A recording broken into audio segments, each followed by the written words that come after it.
The war has returned to us. Israel is being attacked with dozens of ballistic missiles. Iran launched dozens of ballistic missiles towards Israel. The IDF struck inside Iran, and the Houthis in Yemen, they also began firing ballistic missiles towards Israel. In response, the IDF is striking the soft underbelly of the Revolutionary Guards. Israel attacked a sensitive petrochemical facility inside Iranian territory. Since last night, Iran has been launching missiles across all of Israel. Many dozens of missiles have been fired since the renewal of fire last night. And the Houthis, they announced the closure of Bab el-Mandab Strait to the Israeli vessels. And in response, the Israeli Air Force and the Israeli artillery attacked inside Iran overnight. In Tehran, they announced that a petrochemical plant was attacked, and the IDF is sending a clear threat to those responsible and a warning: every launch will be met with a powerful response. The IDF is signaling to Tehran that Israel is not playing games.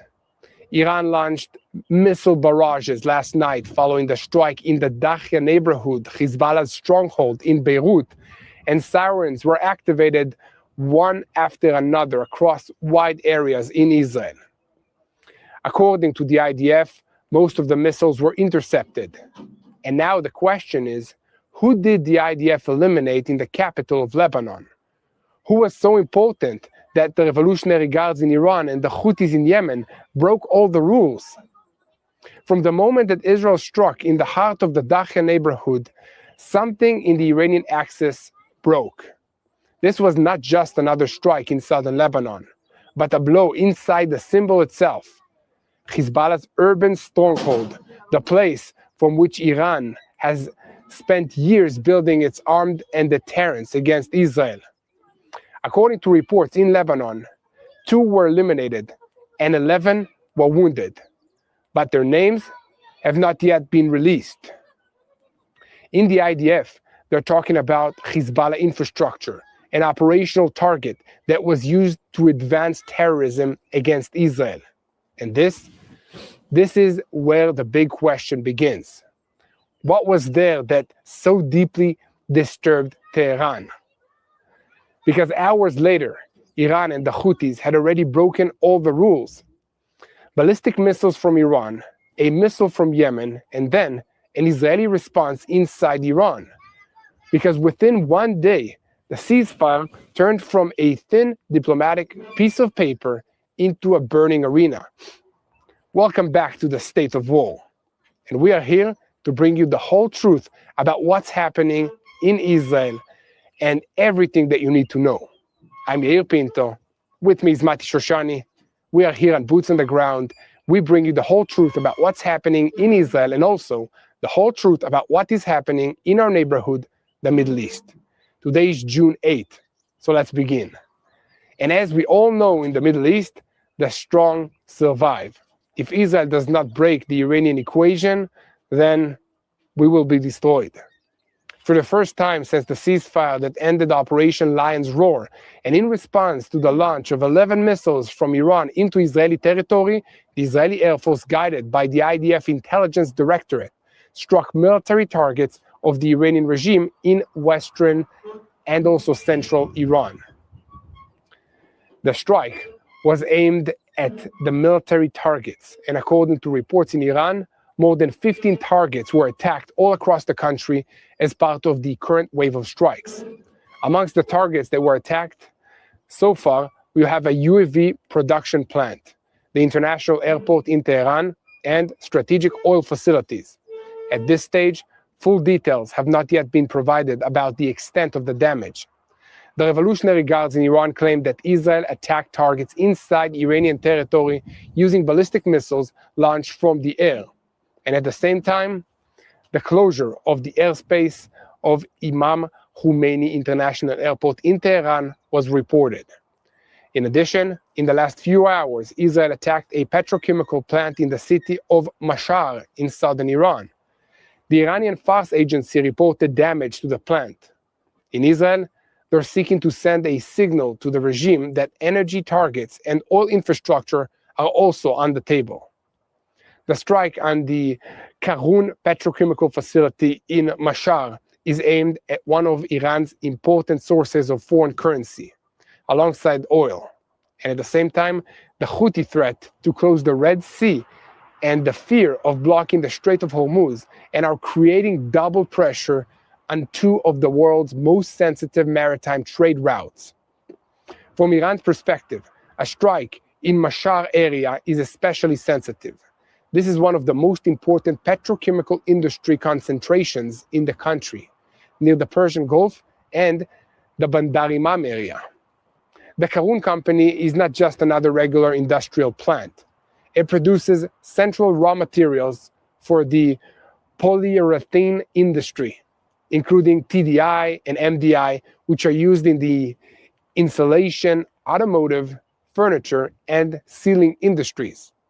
Alongside this, the plant produces nitric acid in significant quantities, a legitimate industrial material, but also one defined as a sensitive dual-use material. A strike on such a facility is not only a blow to the civilian output, but a direct and threatening message to Iran's wider chemical and security production chain. This is a deliberate signal to the Iranian regime. Attacking targets in the field of energy and oil infrastructure is also on the table as part of the current campaign. It's important to put our finger on this. In the IDF, they are prepared for several days of fighting with Iran. And there are formulated strikes and plans that have been approved by the various levels. The strikes in Iran overnight began with the removal of aerial targets and threats. This is in order to open a path for the Air Force jets into Iran. Amongst the targets that were attacked were radars and defense components that could make it harder for the Air Force to operate in Iranian airspace. It should be noted that the Iranians do not have major air defensive capabilities left after the last two rounds, but there is still a need to remove whatever remains. So the strike on the petrochemical plant this morning was intended to send a message to the Iranians. Every attempt to interfere or set equations against Israel will be met with a price. Regarding the strike in the Dakhia yesterday, we cannot accept a situation in which someone limits the IDF from removing a threat against the state of Israel. The IDF must operate with full freedom of action to remove this threat, and no one is allowed to define other response equations for the Jewish state of Israel. In the other arenas, the IDF is calling up reservists from several battalions for two main reasons. First, in order to free up forces for the Home Front Command, forces that will be directed to handling impact sites and reinforcing the borders. At the same time, the fighting by the forces of Division 36 in southern Lebanon continues. The combat teams are continuing to clear the underground area of Hezbollah that was exposed beneath before. In this compound, the fighters are working to put the extensive terror infrastructure that was exposed out of use. The Iranian Tasnim news agency reported that the missiles used by the Revolutionary Guards were solid fuel ballistic missiles of the Khibar Shekan type, launched from bases in western Iran towards the Ramat David base. Israel had to present its own equation because Iran took major blows in the previous rounds of fighting and lost a significant part of its military power. The negotiations between the United States and Iran are approaching a point of decision. Iran does not really have cards in its hands to dictate to the Americans the final results of this campaign. And when that is the situation, the Iranians do what they know how to do best, which is conduct tough negotiations and carry out terrorist operations. And meanwhile, senior officials in Iran are boasting about the fire towards Israel and threatening a harsher response if they're attacked again. The Tasnim news agency claimed that missiles are already ready and prepared for launch towards targets in Israel if Israel attacks.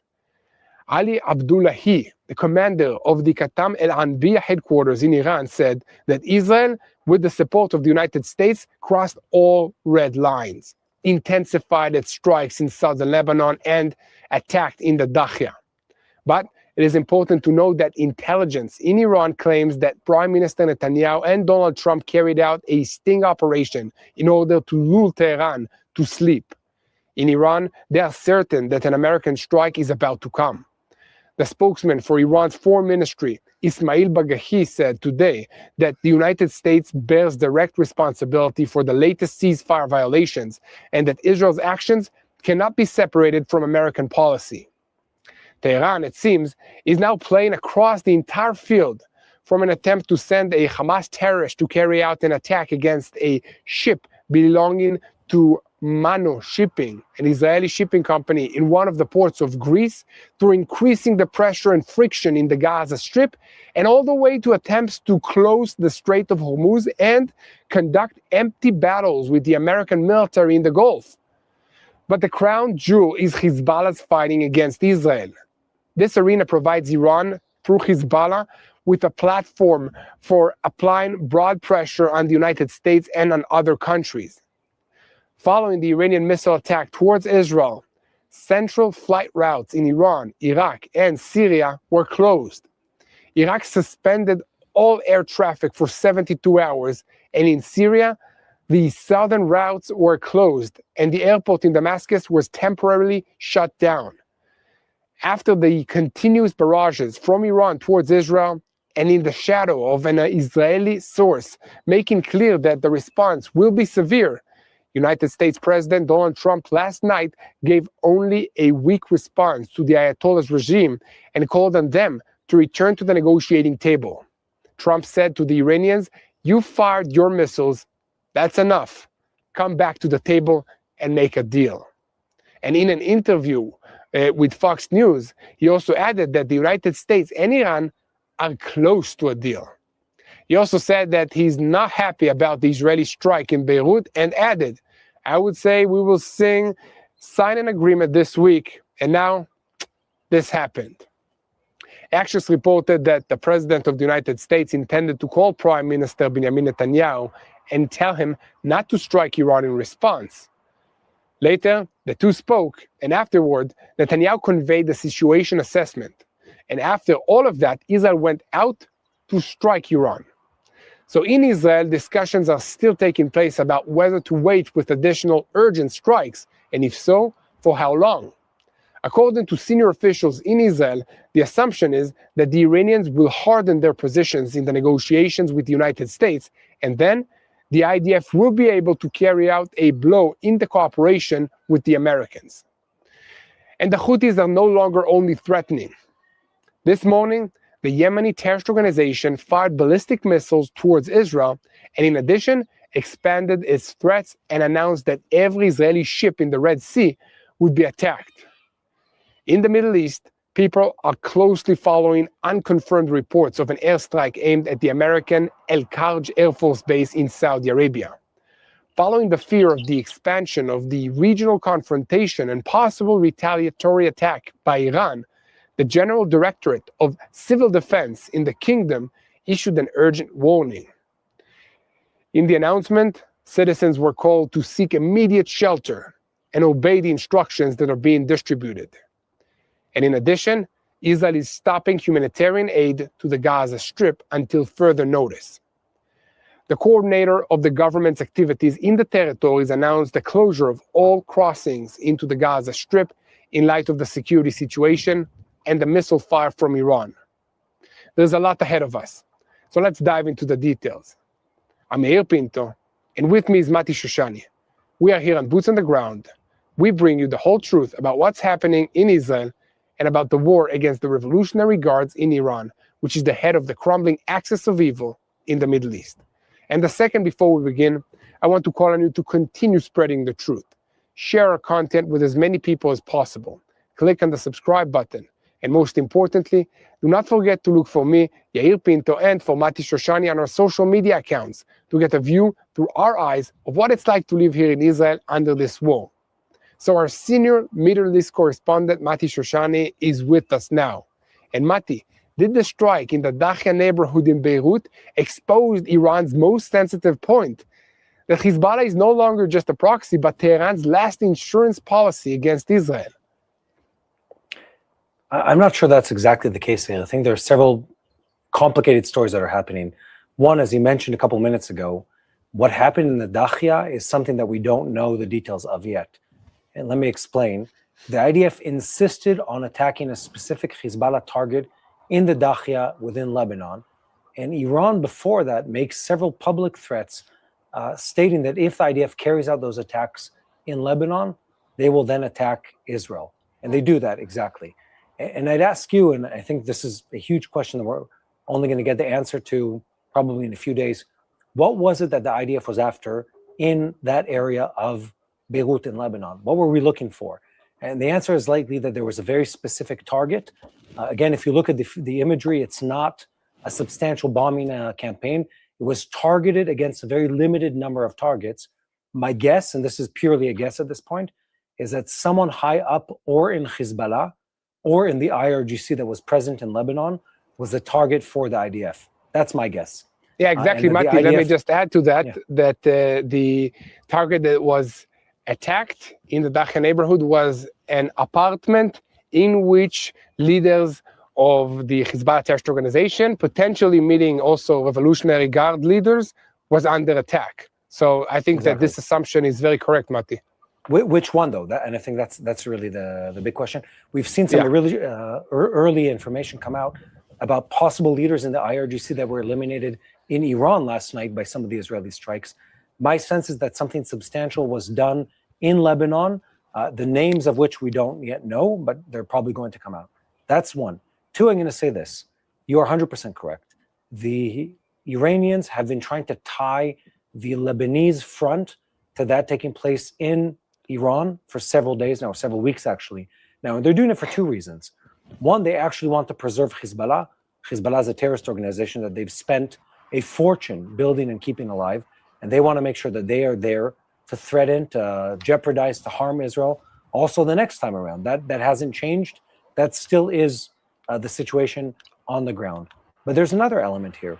I think the Iranians were looking for an excuse to blow up the negotiation. That's what I suspect. They were looking for an excuse to break away from the negotiations for two reasons. Again, they don't have the power to actually follow through on a negotiation. It doesn't seem there's anyone in the Iranian regime that is able to openly say yes to whatever American demand comes up at all. And it seems like they were looking for excuses to break down the negotiation, to cause some kind of incident that would be an excuse to break that negotiation. And Lebanon was exactly that, because logically speaking, reasonably speaking, there's no connection between what's happening with Hezbollah in Lebanon and Iran directly. They can negotiate also without having Hezbollah being involved in the negotiation. They can later on request that there's a ceasefire, but this is not directly linked. It's indirectly linked. And it shows you, like I said, two things. They deeply care about preserving Hezbollah. Two, I believe they were looking for an excuse to jeopardize or to break and undermine the negotiations. That's my sense. They've looked for these kind of excuses multiple times where things will be moving smoothly, and then they'll say, no, actually, we're not planning to release any of the enriched uranium. Actually, we're not planning to do. And it's always something where it's obvious that they're trying to find an excuse to break the negotiation process. And I feel like Lebanon is exactly that. It's them climbing up a tree that's very hard to come down from to try and force the hand of everyone else to carry out an attack. And they did exactly that. Last night was a textbook example of the Iranians looking for an excuse to carry out another attack, to push back the negotiation by an extended degree. Did they gain anything substantial from this attack? Absolutely not. They're not any better off today than they were yesterday. They didn't strike any substantial targets, and they knew going into this that they were not going to strike any substantial targets. So why attack? Well, the simple answer, the obvious answer is they don't want it to be successful. They want the negotiation to fail, and Lebanon, Hezbollah, is an excuse for them to sabotage the negotiations. Well, Mati, let me give you another angle to the reasons that the Iranian regime has for opening a direct round of fighting with Israel. The internet in Iran just resumed, and we are seeing reports of nationwide protests. According to the official reports, these are protests that are related to final exams in the universities and issues like this, like civil issues. But maybe these protests are starting to frighten the regime in Iran.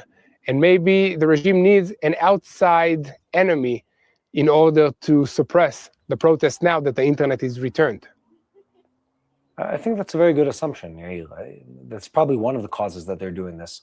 We've seen them do this in the past, divert the conversation every time there's internal problems, and by God, they have a lot of internal problems right now. Their economy was bad to begin. It is in a catastrophic state right now after the American blockade that has been choking their economy, after the extended war. So I think that's a very substantial element. They fear internal pressures. They fear internal uprising against the regime, and they want to constantly restart these rounds of conflict. And I'd say if you look back at the pattern of what Iran has been doing in recent weeks, they've been trying to do this for a while. They've been poking the bear that is both the United States and Israel repeatedly to try and get a response that will, again, sabotage the negotiations. They're not trying to reach an agreement, and we've said this on this channel repeatedly. What they're going for is not an agreement. What they are going for is extended war, time and time again, to be able to prevent any kind of substantial negotiation and agreement from taking place. Because the day that they admit defeat, that they give up their nuclear program or their ballistic missile program, or stop sponsoring their proxies, that is a very, very bad day for the regime in Iran, a horrible day for the regime in Iran. And because of that, they continue to spark conflicts and small, let's call it military clashes with their neighbors. One day they're bombing, the airport in Kuwait. The next day they're claiming that if Israel continues to operate in Lebanon, which again, to set the record straight, we've been doing for several years now. This isn't like a new event. If Israel continues to operate in Lebanon and bomb in the Dakhya, which again we've done repeatedly throughout this war, suddenly now it's a cause to continue the conflict. And when you look at it from that perspective, it's clear they're not trying to reach an agreement. They were looking for an excuse to go back to full-on conflict because for them, it's the best thing. They want to draw this out. They want violence. They want instability. They're religiously motivated to do exactly that as part of their belief system in Shia Islam. And it's a very specific sect within Shia Islam.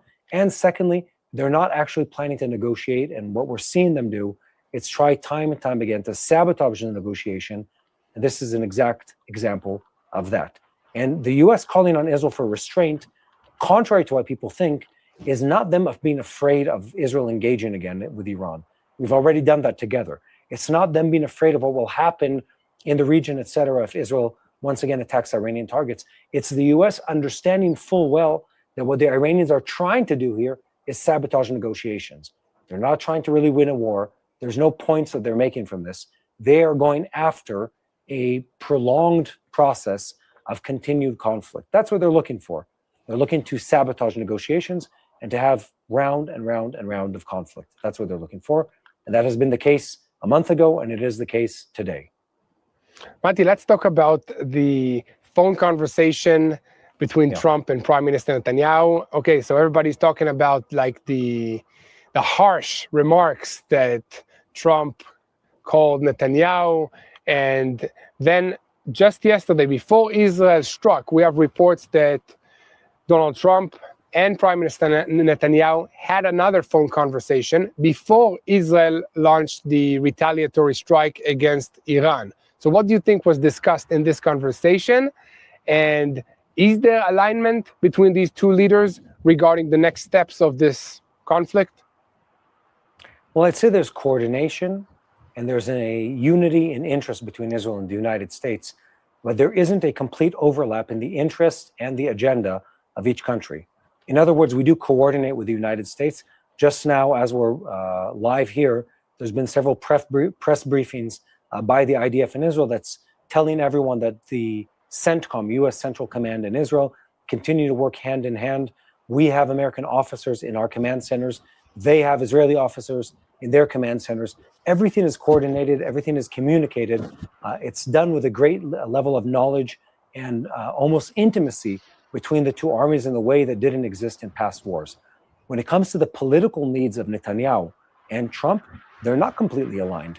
Trump is fighting a internal, both in the Republican Party and domestically within the United States, is fighting a battle that is a substantial, let's call it, movement of thought or agenda that is anti-Israeli. And in that, he has to explain to a public that is less and less supportive of Israel why this war needs to be fought. That's one. Two, Trump needs to show a win. He has his own internal agendas, his own internal needs that he has to follow. For Israel, it's different. We need to make sure that the equation remains abundantly clear to everyone. If Iran attacks Israel, there is no attack that goes unanswered. Period. No negotiation on the topic. There's no connection between what's happening in Lebanon and Iran. If Iran attacks, they get a response. If they try to sabotage, they get something in return. If they launch missiles, they get missiles in return. And that's exactly what happened last night. They're testing the waters to see how much they can violate the ceasefire, whatever it's worth at this point, and not get a response from Israel. And Israel has been clear. Prime Minister Netanyahu, our Minister of Defense, our Chief of Staff, they've all been clear. When Iran attacks us, we will respond. We reserve the right to continue fighting and harming Hezbollah terrorists in Lebanon until they are no longer a threat to Israel. And two, any Iranian aggression will be answered with at least the same level of aggression, if not more. And last night set the record straight. If Iran thinks that anything has changed in Israel, well, it hasn't. If they think that the U.S. support of Israel is running dry, they're wrong. That continues. And the level of coordination, the level of partnership between Israel and the United States is deep, is substantial, way beyond whatever gaps exist in the agenda related to Lebanon or the length and duration of this war. That's really the important thing that we need to remember here. Mm-hmm. Well, thank you very much, Mati. It looks like we're going to be reporting more and more in the next, I think, a couple of days until this thing comes down. And just last analysis and assumption from you, the World Cup is about to begin on Thursday. Do you think that this whole round of fighting will be wrapped up before the opening whistle of the World Cup international soccer or football, depends where you're from, competition? I don't think it will be. I think these kind of things take at least several days to play out. The IDF is estimating just an hour ago, is estimating that there's multiple days of let's call it increased conflict ahead of us, both with the proxy of Iran and Lebanon, Hezbollah, and versus Iran itself. Last night was not the end of this. Israel struck some dramatic and substantial targets in Iran. Iran once again activated the Houthis to fire against Israel. The current numbers right now, as we're live here, the current numbers are, I think, 22 to 24 ballistic missiles launched by Iran and the Houthis, only 2 of them by the Houthis from what I know, in a single night. We're not done yet. There will continue to be several exchanges more of fire between Israel and Iran. And I would even dare say that there's a chance that the United States will get involved in this before this conflict is over. I might be wrong, but my sense is these things take several days to play out, and we're still too early in the game to say that it's over. Well, thank you very much, Mati. And to all our viewers, this is Mati Shoshani. Make sure to look him up on his social media accounts. Again, Mati Shoshani, and see behind the scenes what it's like to live in Israel and understand in depth all the technologies and the military operations that are taking place in this conflict. So thank you very much, Mati. We'll see you again, I'm sure, very soon. That's right. Thank you. And to all of you joining us, we are TBN Israel, and we are reporting multiple times a day from Israel, boots on the ground, on this conflict and what's happening here in this region, in the war between Israel, the United States, against the Ayatollah regime in Iran. So listen, as missiles once again fall all across Israel, from Iran, from Hezbollah, and from other enemies, many people are asking how they can stand with Israel in a meaningful way. The answer is simple. Help us rebuild. We invite you to take part in something real, something that is rooted in the land and in our hearts. The Rebuild Israel campaign continues. It's bringing life back to Israel's northern communities that are attacked by constant rockets from Hezbollah and from Iran. Along Israel's northern border, which is an area marked by war, displacement, and loss, we are planting an apple orchard. Yes, not just as a symbol for a single moment, but as part of a long-term commitment to restore what was damaged and to strengthen Israel's future. At a time when Israel is under attack, planting trees is a powerful, declaration. We are still here, and we are building, we are growing, and we're not leaving. God promised this land to the people of Israel, and together we can help it flourish once again. So this apple orchard is more than just agriculture. It creates jobs for local families. It helps communities return and rebuild. And it sends a clear message to the people of Israel: you are not alone. So when you donate, you're not just giving, you're actually rebuilding. Your support puts trees in the ground. It restores livelihoods and transforms land that is scarred by war into a land that grows again. This is how renewal takes root. This is how Israel rebuilds after war. So stand with Israel today. Plant hope, restore the north, and strengthen the future. You can do that by going to tbn.org/rebuild Israel. That's tbn.org/rebuild Israel. Donate, plant a tree, and help us rebuild. You can also call 800-804-7895. Again, that's 800-804-7895. Rebuild the land, restore hope, bless the future. Let's get back to the news, because as we speak, Israel is once again under fire. Sirens were activated in the south, the center, in the Shfela, in the Gush Dan area, in Jerusalem, in Beersheba, in the north, and in Judea and Samaria. The IDF identified launches from Iran towards the Israeli territory.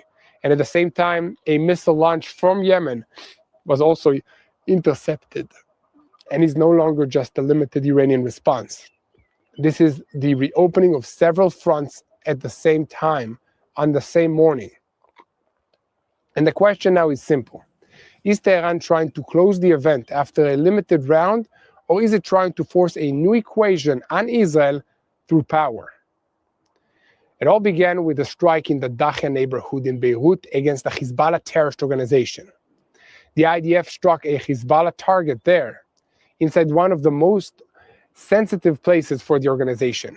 Not in southern Lebanon, not in a border town, in the heart of the Dakhia, the place that for years became a symbol of Hezbollah's power and of the Iranian investment in Lebanon. According to reports from Lebanon, 2 people were eliminated and 11 were wounded. The names of those eliminated were not published. In Israel, they're talking about Hezbollah infrastructure that was used to advance terror plots against Israel. But what happened afterward teaches us that this target was very sensitive to the Iranian axis, because hours later, Iran launched ballistic missiles towards Israel. And at the first stage, there was talk of 11 ballistic missiles. After that, additional launches were identified, and the alerts expanded to additional areas in the country. According to Iranian reports, some of the missiles were Khaybar Shekan missiles.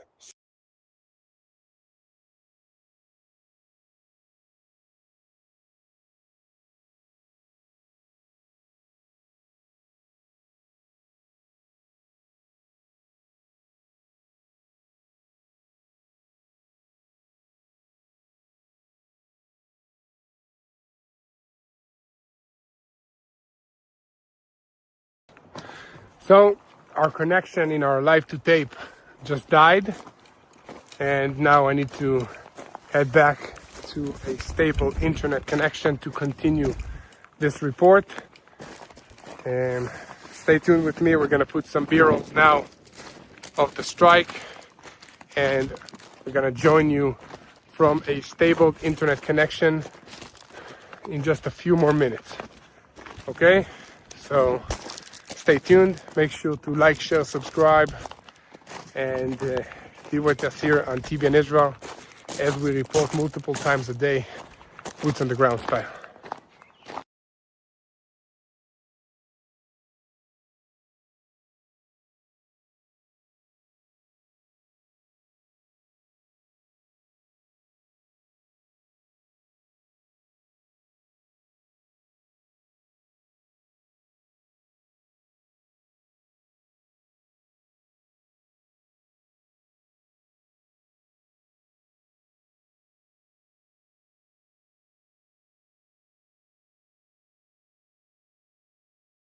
So thank you for staying with us. We had some technical issues, and now we're back to our live to tape of what's happening in this war. And at the first stage, there was talk of 11 ballistic missiles. And after that, additional launchers were identified, and the alerts expanded to additional areas in the country. And according to Iranian reports, some of the missiles were Khaybar Shekan missiles, solid fuel ballistic missiles launched from bases in western Iran. The Iranians claimed that they were aimed at the Ramat David base. This is a missile weighing about 4.5 tons, about 10 meters long, with a range of up to around 1,450 kilometers. In other words, Iran did not fire symbolic rockets. It activated strategic weapons meant to send a clear message. We are capable of reaching Israel's Air Force bases. But Israel did not remain only in the defensive stage. The Air Force, under the direction of the Intelligence Directorate, struck military targets of the Iranian regime in western and also central Iran, and explosions were reported in Tehran, in Tabriz, in Isfahan, in Karaj, and Kermashachach. The Iranians claimed that Israel used air-launched ballistic missiles. In Israel, they emphasized that this was a strike against military targets, launch sites, air defensive systems, and infrastructure that serves the continuation of the fighting. And this is a very important detail. Before the Air Force can operate deep inside Iran, it needs to open an operational corridor for itself. And that is why some of the first targets are air defensive components, radar detection sites, and systems that can make things harder for the aircraft. Iran lost a significant part of these capabilities in previous rounds, but every component that remains on the ground can still endanger an aircraft, an attack route, or another wave. And then came the strike that hurt Tehran the most economically. Israel struck targets in the petrochemical complex in Mashhad in southwestern Iran. This is an area close to the Persian Gulf and the Bandar Imam area, one of the most important centers of the Iranian petrochemical industry. The Iranians reported damage at the plant. After that, there are also reports of workers being evacuated from the site. This is not just another classic military target. A facility like this is connected to money, exports, foreign currency, the chemical industry, and the regime's ability to hold its economy together under sanctions. Karun, a company that operates in this area, produced important raw materials for the polyethylene industries such as TDI and MDI, which are used in insulation, vehicles, furniture, and sealing.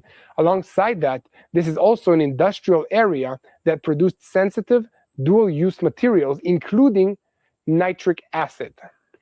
The message to Tehran is sharp. If Iran fires at Israel, Israel will not only hit the launcher, it will also touch the places that feed the regime. And at the same time, the Iranians try to show that they're not deterred. The Revolutionary Guards claim that they attacked the Nevatim and the Tel Nov Air Force bases. In their statement, they said that the speed of the response and the expansion of the target bank are part of the current stage, and that all units of the Revolutionary Guards are in full readiness for broad operations on all fronts. Tasnim reported that a suitable quantity of missiles is ready for immediate launch towards a wider list of targets in Israel if Israel responds again. This is exactly the Iranian method: to fire, to claim that the response has ended, and then to threaten that if Israel responds, the next round will be bigger. But this time, Israel is trying to break that formula. In Jerusalem, they do not want to allow Iran to fire ballistic missiles. Call it a measured response, and then return to negotiations as if nothing happened. The Chief of Staff, Lieutenant General Eyal Zamir, said in the General Staff Forum that the IDF will strike the enemy with force the moment a green light is given. It is a short sentence, but it reflects the real dilemma of this morning. Israel is ready to continue, but the decision is not only military, it is also diplomatic, regional, and American. Because inside all of this, Trump is trying to stop the drift. The President of the United States said to Iran, "You fired your missiles, that's enough, return to the negotiating table and close the deal." He said that he hopes that Israel will not respond and claimed that the Iranian attack did not hit anyone. Then he went even further and said that Prime Minister Netanyahu will not be able to refuse an agreement with Iran if Washington closes it. In his words, I decide, not him. But while Trump was trying to freeze the response, Israel had already struck in Iran. And this is where we need to understand the gap between Washington and Jerusalem. For Trump, the goal is to save the negotiations and reach an agreement with Tehran. For Israel, the question is different. If Iran fires ballistic missiles at Air Force bases and at Israeli cities, can we continue as if this is only a small disturbance on the way to an agreement? In Israel, they fear that if it does not respond, the deterrence will be eroded. The Iranians will learn that they can fire, threaten, and then use American pressure to prevent Israel from exacting a price. This is exactly what Israel is trying to prevent. That is why a senior Israeli official said that the response needs to come at a time that is right for Israel from every angle, and not at a time that the Iranians and the screens accept it and expect it. A moment before we continue, it's very important that you stay connected to what's happening in Israel in real time. You can do this by subscribing to TBN Israel, our YouTube channel, by sharing this report, by clicking the like button, so you never miss another update of Boots on the Ground. Because while missiles are being fired, the skies are closing, and Iran is trying to dictate its narrative to the world, we are here to bring you what's happening from the ground without filters and without fear. And the front did not remain only between Israel and Iran. The Houthis in Yemen entered the picture again. In the morning, a missile was launched from Yemen towards Israel, and early alerts were activated in Gush Dan, the Shfela, and Lachish. The launch was intercepted. A short time later, a military spokesman of the Houthis, Yahya Sari, announced that in the name of the principle of the unity of the arenas, they fired towards sensitive targets in what they call occupied Jaffa. And then came the maritime threat. The Houthis announced that from now on, they will ban Israeli shipping in the Red Sea, and every Israeli target will be attacked. This is no longer just a military declaration against Israel. This is a warning to every shipping company, every insurance company, and every country that holds an interest in the Red Sea and in Bab el-Mandeb. Iran is applying pressure from the east through the Persian Gulf and the Strait of Hormuz. The Houthis are applying pressure from the south through the Red Sea. Two maritime choke points in the same crisis on the same morning. This is one of the reasons that oil prices jumped and why airliners and shipping companies are beginning to recalculate the risks. The air arena closed almost immediately. Iran suspended flights at the Imam Khomeini airport in Tehran. And later, there were also reports of flight cancellations in Merhabad and also Mashhad. Iraq closed its airspace for 72 hours. In Syria, flight routes in the south of the country were closed, and the airport in Damascus was temporarily shut down. On the flight maps of the region, large holes suddenly appeared, exactly in the places where civilian air routes usually pass. In Israel, the airspace remained open, and at this stage, but the Ministry of Transportation held situation assessments. If the fire from Iran or Hezbollah expands, there is preparation for closing the skies. This already happened at the beginning of the Operation Rising Lion, when Israel closed its airspace and reopened it only gradually. The Gaza Strip was also affected immediately. Following the missile fire from Iran, Israel closed the crossings into the Strip, including Kerem Shalom and Rafah, until further notice. Kogat said that the closure of the crossings is not expected to affect the humanitarian situation in the Gaza Strip, but the decision itself shows how fire from Tehran also affects southern Israel, also Gaza, and also the entire operational space of the IDF. And in the Gulf, Arab states are watching with concern. In Saudi Arabia, sirens were activated in the El Kharaj area, near the American Prince Sultan base. After that, it was reported that the danger had passed, and at the same time, unconfirmed reports were spread about an attempted attack or an aerial threat in the area. Saudi civil defense forces called on the citizens to obey instructions and be prepared for the scenario of a broad Iranian retaliation attack. The message from Tehran to the Gulf states was already clear before that. The Speaker of the Iranian Parliament, Muhammad Bagher Ghalibaf, warned that American bases and assets in the region could become legitimate targets. From Iran's point of view, if the United States gives a green light to Israel, then American assets in the Middle East enter the circle of threat. The problem for Saudi Arabia, Qatar, Bahrain, Kuwait, and the United Arab Emirates is that many of these assets are located under soil. And here, the crisis turned from an Israeli-Iranian event into a full regional crisis. A missile that comes out of Iran can close the skies in Iraq. A strike in Mashhad can move the prices of oil. A Houthi threat in Yemen can affect shipping routes to the Mediterranean Sea. A siren near an American base in Saudi Arabia can drag Washington deeper into the campaign. And in the middle of all of this, Trump is still trying to bring the Iranians back to the table. In Iran, meanwhile, there is also embarrassment.